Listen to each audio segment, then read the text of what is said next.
अस्सलाम वालेकुम जी। ये देखिए, अस्सलाम वालेकुम बेटे। हाँ जी बेटे, ये इस चाय को क्या कहते हैं? ये तंदूरी चाय कहलाती है। तंदूरी चाय। ये देखिए जी, इनके वो मटके,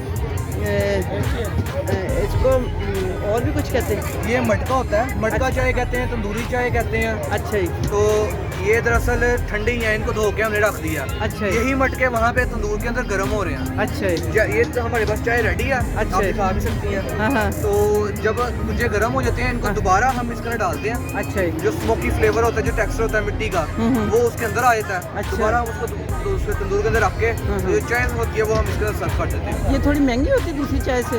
इसके अंदर दरअसल दो कुछ वेस्ट होते हैं हमारे। एक जो हमारा तंदूर के अंदर है, हाँ, हाँ। और एक इसके अंदर हमने सर्व करना है। अच्छा। ये डिस्पोजेबल है। अच्छा अच्छा। तो ये शक्कर डालते हैं आप साहब? शक्कर डलती है, सौंफ डलती है, इलायची डलती है और दालचीनी डलती है। अच्छा, वेरी गुड। तो ये ग्रीन टी है या कि? 150 ये है ग्रीन टी ही, और जो उसके अंदर पत्ती इस्तेमाल की गई है, फ्लेवर जो दिया। अच्छा। पत्ती इस्तेमाल की है वो ग्रीन टी की नहीं है। अच्छा, वो दूसरी कड़क ब्लैक। जाएगी। हाँ ब्लैक है, ठीक बस है। ये फर्क है। थैंक यू जी। आपको कुछ बचता भी है यहाँ आने का? कहाँ से आए आप? हमारा दरअसल ऑल पाकिस्तान इवेंट मैनेजमेंट का काम है। अच्छा, यहाँ हम कहीं पूरे भी होता पाकिस्तान में करते हैं। फंक्शन? कोई भी जहाँ पे भी होता फंक्शन है कोई वहाँ भी हो, पहुँच- बर्थडे पार्टी हो, शादी हो, कुछ भी हो। अच्छा अच्छा, वहाँ पहुँच जाते हैं। एक ठीक हो गया, थैंक यू जी, जज़ाकल्लाह, अल्लाह बरकत डाले आपको। वेलकम।